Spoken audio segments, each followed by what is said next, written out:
Praise the lord అండి. నా పేరు అనిత. నా మనవరాలు చాలా ఇక్కడ బలగరం నిండి మొత్తము సిక్ అయిపోయింది. చాలా మొత్తం ఇన్స్పెక్షన్ వచ్చేసింది. ఐసీలో 20వ తారీఖు అడ్మిట్ ఉంది. 25 తారీఖు వరకు ఐసీలోనే ఉంది. డాక్టర్లు కూడా పరిశాన్ అయ్యారు, అందరూ టెన్షన్ పడ్డారు. ఏంటి ఈ అమ్మాయికి ఇలా అయింది, 3 రోజులలో ఐసీలో ఎవరినైనా 3 రోజులలోనూ పెడతాము, కానీ ఈ అమ్మాయికి 5 days అవుతుంది, తగ్గలేదు. అసలు డాక్టర్లు అంతా టెన్షన్ వాళ్ళే మాట్లాడుకుంటున్నారు. మాకు భయం వేస్తుంది. బ్రదర్కు మా అమ్మాయి ఫోన్ చేసింది. బ్రదర్కి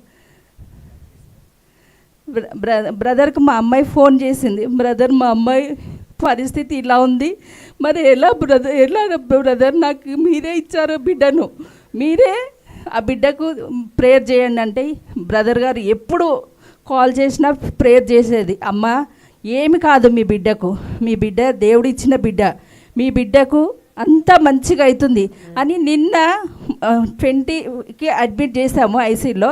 25th వరకు ఐసీలోనే ఉంది. ఆక్సిజన్ పైన గ్లూకోజ్ల పైననే ఉంది. ఏమి తిండి లేదు, ఏం లేదు పాపకు.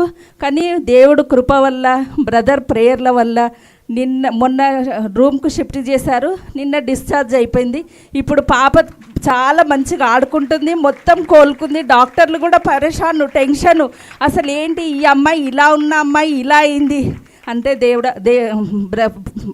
డాక్టర్స్ కూడా చెప్పాం మేము ప్రేయర్ల వల్లని. అంటే అవునమ్మా, దేవుడు చాలా గొప్పవాడు, మీ దేవుడు చాలా గొప్పవాడు, అందుకే మీ అమ్మాయి చాలా కోలుకుంది అని చెప్పారు. ఈ చిన్ని సాక్ష్యం దేవుడు దీవించుగాక. దేవుడు కృప వల్ల, బ్రదర్ ప్రేయర్ వల్ల నాకు ఈరోజు మా మనవరాలు మంచిగా ఉందండి. బ్రదర్ వల్లనే ఆ మనవరాలు మా అమ్మాయికి పుట్టింది. బ్రదర్ వల్లనే అన్నీ చాలా అద్భుతంగా ఆడుకుంటుంది. ఇక్కడికి వచ్చేది కానీ డాక్టర్లు కొంచెం మందిలో తీసుకెళ్ళొద్దు, ఇన్ఫెక్షన్ అవుతుంది అని నన్ను అన్నారండి. అందుకనే రాలేదు. క్షమించండి తనను, మీరందరు ప్రేయర్లో పెట్టండి తనను. Thank you.